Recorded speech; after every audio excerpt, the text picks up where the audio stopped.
let's look at working with files full of R commands. So I'm back here in the same project I was using before. I'm going to come over to this files viewer and choose upload, and you can just leave this target directory as it is for now.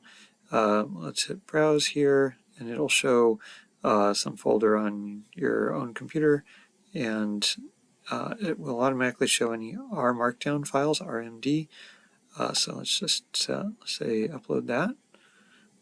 Okay. And once that's here, I can double click on it, and it will bring up this window, which is kind of our file editing window. And we will want to use rmarkdown, so we'll tell it to install. All right, and it put a bunch of red text down here as it installed various packages, but we don't need to worry about that. We'll come back to the console tab. So let's take a look at the rmarkdown document here, where you can designate the title for it. It's not a bad idea to say who the author was or what date it was. And you can basically leave this part alone. The TOC means that we want a table of contents when we do those various output formats. The block of text here is just the standard thing that's like an intro to R Markdown that comes when you say let's start a new R Markdown file. And there's text that's human readable. This is the way hyperlinks are put in if you want to make it look neat in the final document, but we don't need to worry about that. Then we can start a block of code to run with R, and by using the triple backticks here, and then just give it some command. The cars dataset is built into R, and it's just doing that to show the basic idea of starting a code block and running a command. So you can see I still have the same stuff I had in my previous video in my console here, and that's not really going to get in the way, but if I didn't want it there, or if I didn't want the values that were left over, I could hit the little broom here, and that sweeps away all the stuff that's stored in memory. And now I can just tell it to run this block by pressing the little play button next to it. And it basically copies this and pastes it into my R command window and runs it. And it's taking a minute here. It's prompting me to install more stuff, so I'll say yes. It's showing me more progress as it installs stuff. Okay, hopefully it won't take too much time with that installing. Once you've done it, it shouldn't need to do it again for that project. So because this is an R notebook, in addition to being R Markdown, instead of showing the plot over here, it shows it in the in the file where we ran it. Here it's mentioning a nice keyboard shortcut that I use all the time to insert a new code chunk like this. Instead of trying to type the triple backticks and the curly brace and everything, you can just press Control-Alt-I and it'll put in something there. And what's really nice, let's say we just have some code, same thing we had before. If you want to split this code chunk into two, you can also press Control-Alt-I, and it will end the previous code chunk and then start the new one with whatever was below it. So that saves me a lot of time. I don't need to run this again.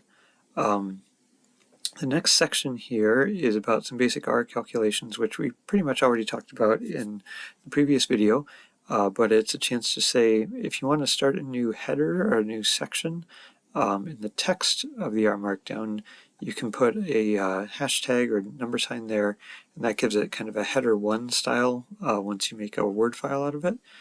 So I can press the play button here, and I get square root of 9. I can press the play button here, and I get the square root of 9 again. What do you think will happen if I say 9 to the 1/2? Press the play button here, see if you're surprised.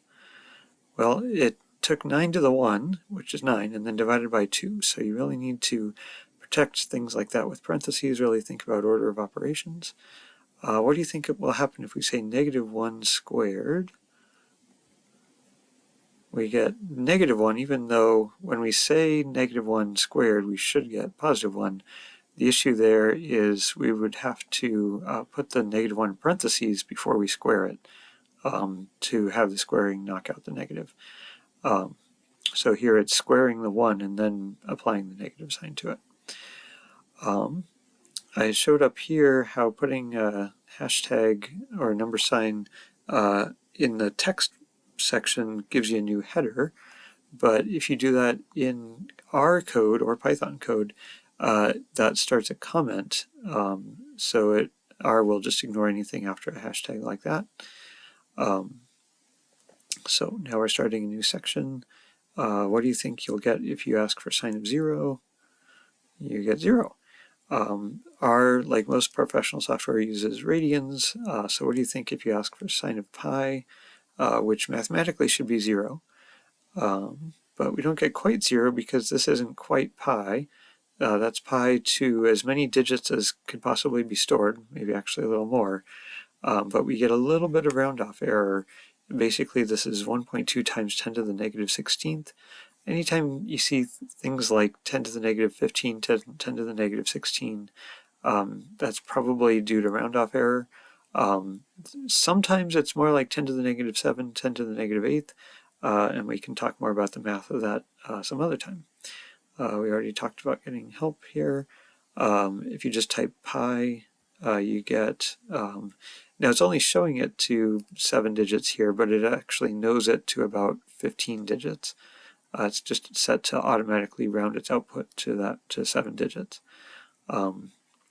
Most software doesn't know e all by itself, but they have a function to do e to a power, so here's e to the negative 1. It's good to think carefully about which base of logarithm the software uses by default. So here I'm showing that if you just ask for log of 10, it gives you natural log, even though it's not called ln. If you really want the log base 10, you have to say log 10. And we've already talked a little bit about variables. So that's two ways of creating the same variable, or creating variables with the left-facing arrow or just a single equal sign. And I've got those in my environment over here. It's important that in most software, names are case sensitive. So little a being 3 and big A being 4 are stored separately. And you can use them in the next code cell as well. Now here's a question. If I set A to 3 and then set B to A and then check what B is, B should be 3. But then what if I change A? Will B update or not? Take a minute to think about what you might expect for the answer, and we'll run it. And it says the first time I outputted anything here, which is this B, I got 3. And then the next time I outputted anything, which is this B, I still got 3. So we didn't say that like B is another name for A here. We just said copy A and put that value into B. But this is something to watch out for in Python. There are times when doing something like this, mostly with arrays, will actually make another name for what you're already using rather than making a copy of what you're already using. So that's something called binding. But in R, I usually don't get surprised by that. So I've just been hitting the play button on all of these. You can imagine that if I had a bunch of code chunks in a row, I don't want to have to go carefully hit the play button on each. So there's a few ways to avoid that. I can hit this downward facing play arrow with a horizontal bar, and that will run everything from the top all the way down to the cell I was on, but then it doesn't run the cell I was on. So to run that last cell, I have to hit this play button. Or you can come up to run, and you can say just run the selected line, run all, run everything above where you are, run everything below where you are. Most of these are often good ideas. You can also, if you're in a code chunk here, you can press Control-Enter, and it will run just the line your cursor is on. You don't have to highlight the line. If you do highlight something and press Control-Enter, it will just copy that thing you've highlighted, not the whole line. If you want to run some of a code chunk but not all of it, you can highlight just the code you want and then press Control-Enter. If you want to run a code chunk and then, if you want to run all of a code chunk without highlighting all, and you don't want to press this arrow, the play button, you can press Control-Shift-Enter and it'll run the whole thing. And then to wrap up, we can turn an rmarkdown document into a Word file or an HTML file or a PDF. PDF can be a little complicated, but you can come up here to where it says preview, and you can tell it knit this to Word. Knit is its technical idea for like merging together some of the text you have with some of the R code and then the output from the R code. So if I say knit to HTML, let's say, sometimes I feel like that's a little faster than generating the Word file. Then we get this, which we can scroll through. It's kind of in a browser window. You can search within it if it's a long thing and you want to jump straight to a section. We've got a table of contents here that we can click on and it'll jump to that. You can see it's got the text we had typed, and then it shows the R code that was within the triple backticks section, and then it shows the output from the R code. And up here it's got the plot we did.